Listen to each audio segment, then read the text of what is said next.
Lo dijo en la primera hora. Un tema que casi que no le han parado mucha bola. La vorágine política, la crisis de inseguridad, las elecciones, la campaña sucia, bueno, la polémica de las placas, que voy a utilizar un término costeño, ¿no? Ya parece el cuento del gallo pelón el tema de las placas. Ya, las burlas del Ministerio del Trabajo, luego las advertencias de la jueza, luego no colocan una sino 4 placas, la jueza que ordena retirar una. Bueno, hemos estado en una vorágine tremenda. Y no le hemos parado bola, casi que como sociedad no le hemos parado bola al proceso de renovación parcial de la Corte Constitucional. Hagamos una culpa como sociedad en ese sentido. Ha pasado casi de agache y no ha sido un proceso que ha estado exento de la polémica. Poco se ha difundido, poca información se ha viralizado sobre un proceso que ha sido ciertamente polémico y que otra vez, como ya ocurre en nuestro Ecuador, este es un clásico en nuestro país. No hay concurso en el cual uno pueda decir, vea, ganó el que tiene más votos, ganó el mejor puntuado, ganó el mejor calificado, ganó el que tiene la carpeta más destacada, ganó el mejor preparado, ganó el que tiene mayor experiencia. No existe eso en el Ecuador. En el Ecuador todos los procesos, créanme, perdón la generalización, pero es que yo en mi cabeza no tengo uno solo. Todos los procesos de selección de autoridades por la vía de los concursos de méritos y oposición han estado marcados por la controversia, han estado marcados por la polémica, han estado marcados por los reclamos y han estado marcados también porque el poder político de turno le suele meter las manos de una o de otra manera a los procesos de selección de autoridades de control, sin excepción. No me vengan a mí a excluir a determinados actores o a determinados momentos políticos. Porque la historia de este país nos ha demostrado, como lo comenté el día de ayer, que siempre la política ha querido meter sus manos en la justicia, pero también la política ha querido meter sus manos en los procesos de selección de autoridades de control. Aquí se nos vendió el argumento que desde lo ideal, desde el papel sonaba maravilloso, que había que ciudadanizar los procesos de selección, que había que crear un organismo netamente ciudadano, que había que sacar a los perversos políticos, a los malvados políticos, había que quitarles sus manos, sus garras de los procesos de selección de autoridades. Al final, desde que está vigente el actual diseño constitucional, desde el año 2008, ¿ya? Han pasado 17 años, 17, y las cosas no han mejorado, las cosas han empeorado. Y solamente les invito a recordar y a revisar cada proceso de selección de autoridades de control, del Consejo de la Judicatura, de las superintendencias, de la Procuraduría, del Consejo Nacional Electoral, del Tribunal Contencioso Electoral, de la propia Corte Constitucional, que tiene una naturaleza distinta, no es un proceso distinto, no es un proceso abierto, no es que cualquier abogado puede intervenir, sino que se designa a los nuevos jueces, es una renovación parcial por tercios con base en ternas que han sido enviadas por las funciones legislativa, ejecutiva y judicial, para que la función de transparencia y control social se encargue, a través de una comisión calificadora, de llevar adelante el proceso.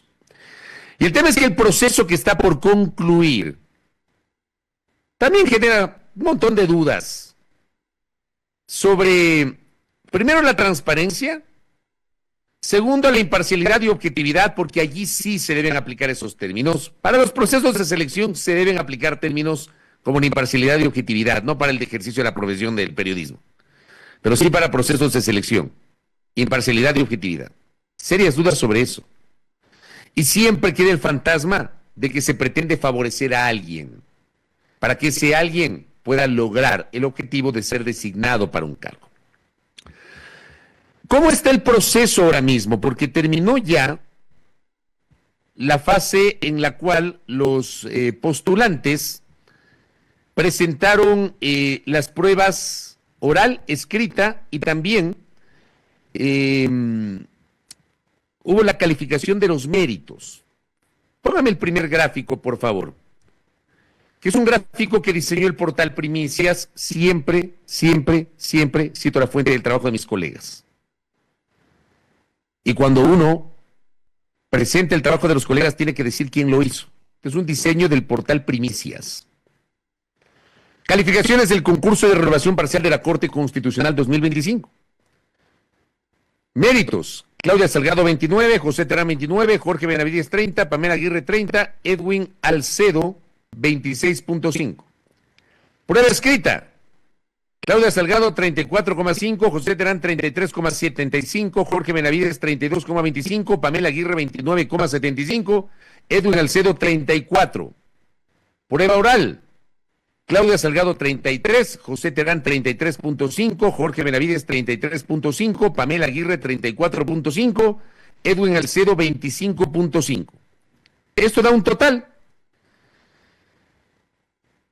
Como es una renovación por tercios, de estos 5 que aparecen aquí, deben ser seleccionados los 3 mejor calificados. Entonces, virtualmente, una vez que se ha cerrado la etapa de méritos, prueba escrita y prueba oral, virtualmente, los futuros jueces de la Corte Constitucional serán los doctores Claudia Salgado, que alcanza 96.5, José Terán, 96.25, y Jorge Benavides, 95,75. La doctora Pamela Aguirre se ubica en el cuarto lugar con el 94,25 y Edwin Alcedo con 86 puntos. Así está por el momento, gracias. Así está por el momento el cuadro de calificaciones. ¿Por qué digo por el momento? Porque se supone que una vez que se ha presentado este cuadro, los postulantes tienen la posibilidad de presentar los recursos que correspondan, pedir las recalificaciones o lo que sea. Es importante aquello. Por ende, no es definitivo. En teoría, más allá de que me parece que un miembro de la comisión calificadora ya ha prevaricado, ya ha anticipado criterio que ya les voy a demostrar por qué lo digo, en teoría. Pero ¿qué es lo que no se ha conocido en estas horas? ¿Qué es lo que ha pasado de agache? El portal digital Código Vidrio, que dirige el colega periodista Arturo Torres, publicó el 18 de febrero, la semana anterior, un reporte que daba cuenta del concurso para jueces de la Corte Constitucional que entró en una etapa decisiva. Y Código Vidrio ya advierte de al menos 2 postulantes que han sido observados y que son mencionados en este trabajo periodístico.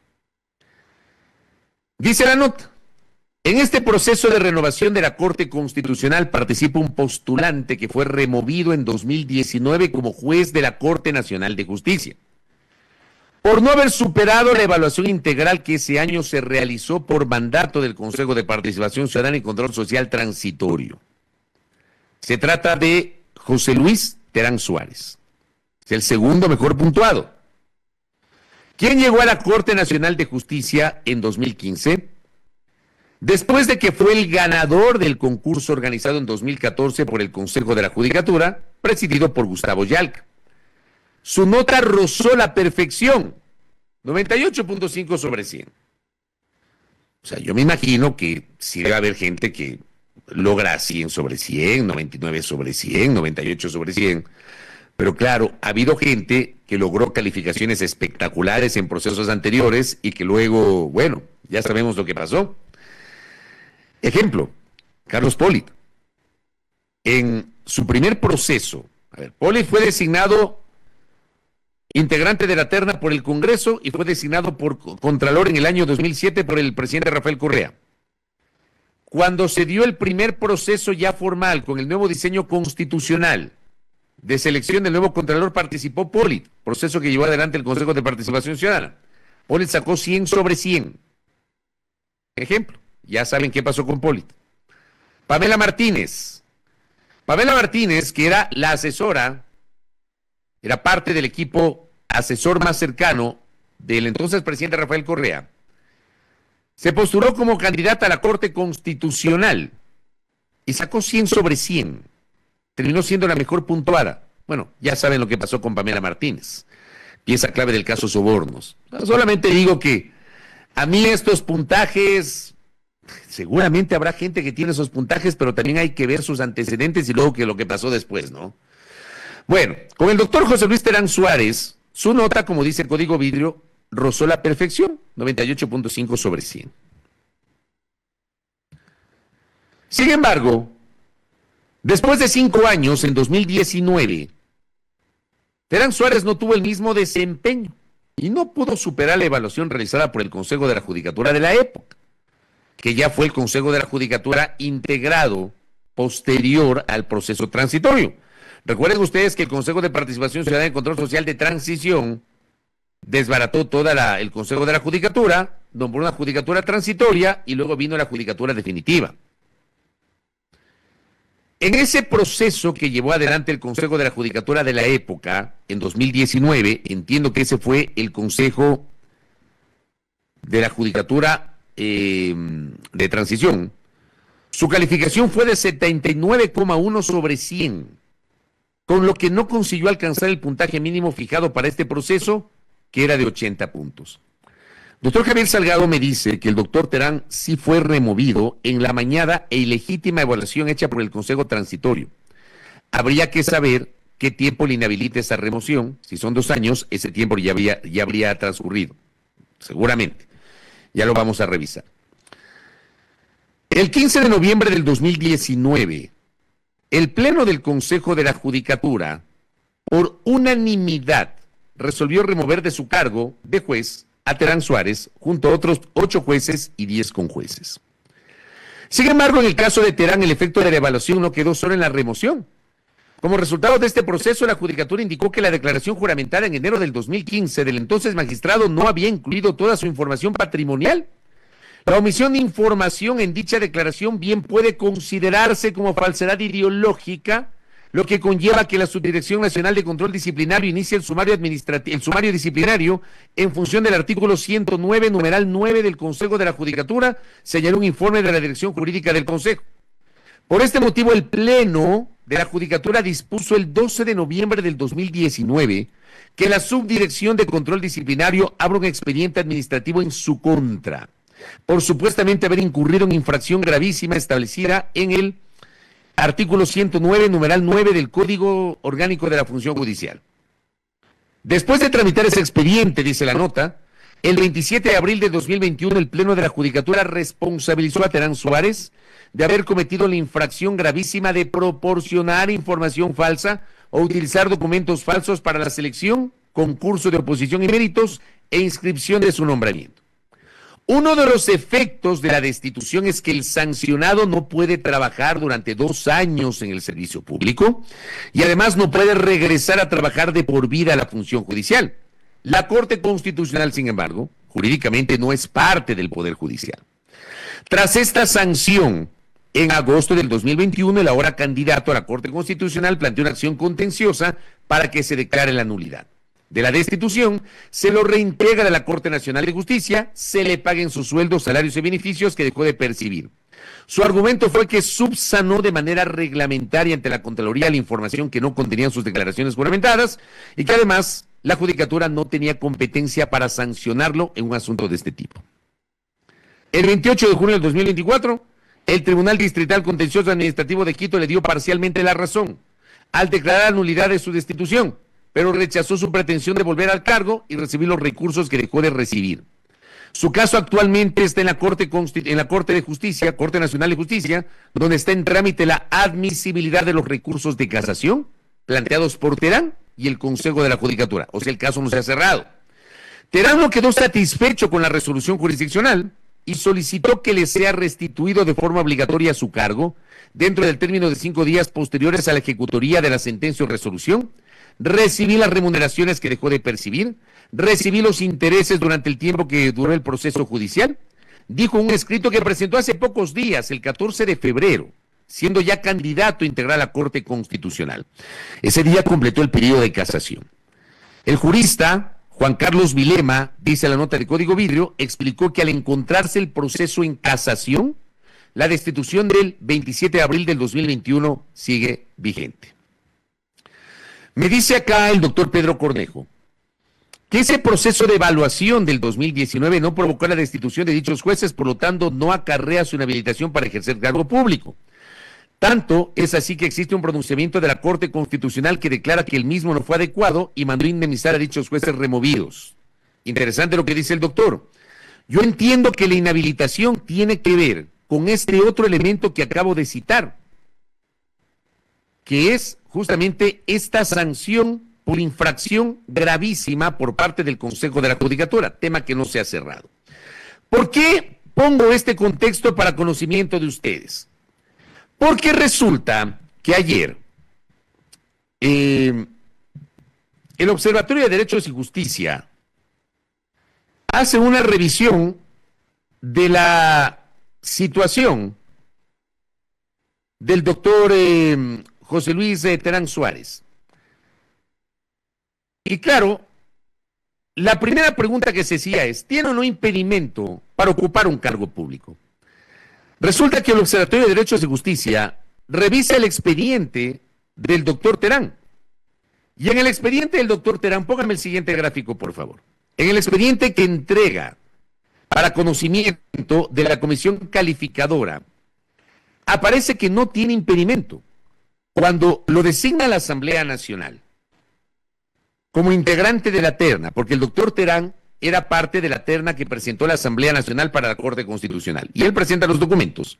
En su carpeta aparece este documento, que no registra prohibición, inhabilidad, impedimento legal para ejercer cargo público.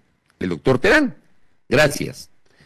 Pero resulta que ahora, y este es un trabajo que, insisto, lo ha hecho el Observatorio de Derechos y Justicia, resulta que ahora se ingresa a la web del Ministerio de Trabajo y el doctor Terán tiene impedimento. Póngale, por favor, el siguiente. Ahora sí tiene impedimento. Causal de impedimento, destitución. Institución que reporta, Corte Nacional de Justicia. Y ahí consta el nombre del doctor, José Luis Terán Suárez Román. Y abajo dice, no existe excepción, la causal de impedimento lo inhabilita a ejercer todo cargo, puesto, función y dignidad en el sector público. Gracias. ¿Cómo se entiende? Yo creo que en este momento, como siempre planteo yo, es necesaria la transparencia. ¿Cómo es que meses atrás, cuando un postulante presenta un documento que dice que no tiene inhabilidad, no tiene impedimento para ocupar cargo público, presenta ese documento, cómo es que pocos meses o semanas después aparece otro documento donde dice que sí tiene impedimento? Y no es que tiene impedimento porque le debe al SRI, porque le debe al Seguro Social, no, porque esas también son, digamos, razones por las cuales a veces a una persona que quiere ingresar al sector público le aparecen. Tiene impedimento. Si usted, por ejemplo, no está al día con el Seguro Social, no puede trabajar en el sector público, porque le va a saltar el certificado de inhabilidades por parte del Ministerio de Trabajo. Si usted no está al día y le debe al fisco, usted no está al día con el SRI, le va a saltar ese impedimento. Pero lo puede subsanar. Pero en el caso de una destitución, que alguien me explique cómo. Primero, aparece un documento que adjunta el doctor Terán y que dice que no tenía impedimento, y ahora si ingresamos a la web del Ministerio del Trabajo, aparece que tiene impedimento. O sea, yo no sé si alguno de mis seguidores, algunos de mis amigos que están en sintonía, tiene alguna respuesta frente a esto. Porque a mí me parece una burla. O sea, yo no lo entiendo. En serio. ¿Cómo es que no tenía impedimento y ahora tiene impedimento? Y ese impedimento que no tenía antes y que tiene ahora, tiene que ver con una destitución que se dio en el año 2019, hace 6 años. Que alguien explique eso. Aquí nos debe una explicación el Ministerio del Trabajo. Otra vez el Ministerio de Trabajo. Nos debe una explicación sobre este tema. Porque estamos hablando de la selección de un juez de la Corte Constitucional. Pero no contentos con eso. Aquí tienen una duda. No contentos con eso. Resulta que nos dicen los integrantes de la Comisión Calificadora que presentadas estas calificaciones, se abre la etapa para presentar recalificaciones. Entonces, hace 5 días el portal Primicias publicaba justamente que el concurso había llegado a su fase final, que la comisión calificadora presentó la tabla de resultados con las calificaciones totales de los 5 postulantes. Si hasta ayer ninguno interponía un recurso de revisión, los 3 nuevos jueces constitucionales serían Claudia Salgado, José Terán y Jorge Benavides. Ayer sí se presentó un recurso de revisión. No sé si fue el único, pero tengo confirmación de que la postulante Pamela Aguirre Castro presentó un recurso de revisión. Pero se supone que si hay un recurso de revisión, la comisión calificadora debe reunirse, ¿ya? Y una vez que se reúna, debe revisar el pedido, hacer el análisis correspondiente y tomar una decisión. No es lo que ha pasado en estas horas, porque pese a que recién ayer se cerraba el plazo para presentar los recursos de revisión, ya uno de los integrantes de la comisión calificadora, que ayer estaba haciendo vocería en el canal Teleamazonas, el doctor Juan Izquierdo, integrante de la comisión calificadora, él hace una declaración que a mi juicio puede caer en el plano del prevaricato, porque él anticipa un criterio, siendo parte de un organismo que debería ser imparcial, sobre que no debería pronunciarse en esta etapa hasta no revisar el pedido de revisión, valga la redundancia, hasta no evaluar el pedido de revisión que ha sido presentado por una postulante, no anticipar criterio. Pero el doctor Juan Izquierdo anticipa un criterio ayer en el canal de televisión Teleamazonas. Escuchemos lo que dijo ayer. Póngame, por favor, ese extracto. Candidatos y candidatas pueden presentar hasta este día lunes, de conformidad al artículo 28 del reglamento, los recursos de revisión. ¿Alguien lo ha hecho? Hasta ahora no, sin embargo, ustedes deberán entender que la candidata que quedó en cuarto lugar, si llegare a presentar un recurso de revisión, no le obsta o no le permitiría y estar dentro de los 3 primeros por la diferencia esta mínima que existe. Lamentablemente la cuarta candidata en el examen escrito obtuvo una nota no tan alta, por decirlo de una manera. Los otros candidatos sí cumplieron con todos los parámetros, con todos estos ítems y subítems. O sea, aún revisándose, esta puntuación no va a variar el resultado que ya hoy tiene. Dentro de los 3 primeros por lo menos no, serán ellos, por lo que la zona de lectura de las notas implica, evidencia que no cambiarán en lo absoluto. Serán los 3. A ver, ahí sí no entiendo nada. O sea, el doctor Izquierdo dice que hasta ayer había que presentar los pedidos de revisión. ¿Y cómo es que se refiere a un caso en particular de una postulante? Y se refiere a la postulante Pamela Aguirre, que ha observado con frontalidad y dureza, pero que ella ha considerado han sido incorrecciones respecto de los criterios de calificación de la prueba escrita.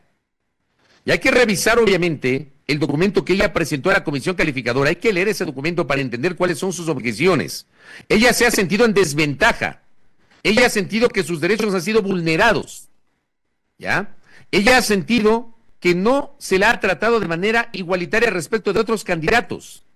Ella ha sentido que su prueba escrita fue calificada de un modo discrecional en comparación a las pruebas escritas de los otros postulantes. Y ella observa eso en el pedido de revisión que presentó a la comisión calificadora. Lo que debió haber hecho el doctor Izquierdo es no referirse a un caso específico, sino explicar cuál es el procedimiento y no anticipar criterio, porque con lo que acaba de decir está diciendo que aunque se dé la revisión ya no hay cómo modificar las notas de los postulantes. Está anticipando criterio. O sea, creo que no estoy loco en lo que estoy diciendo. O sea, ¿cómo un integrante de la comisión calificadora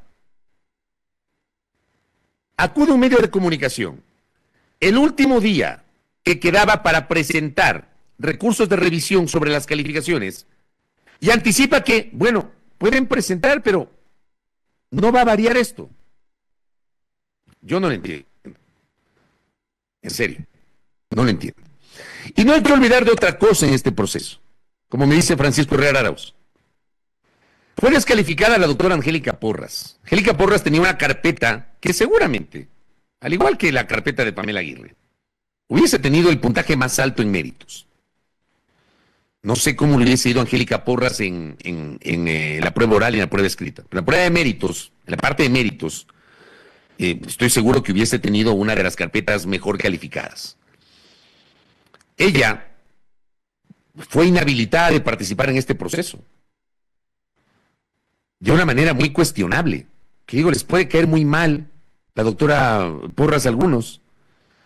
Pero yo no entiendo cómo a un abogado lo descalificas por haber defendido a una persona.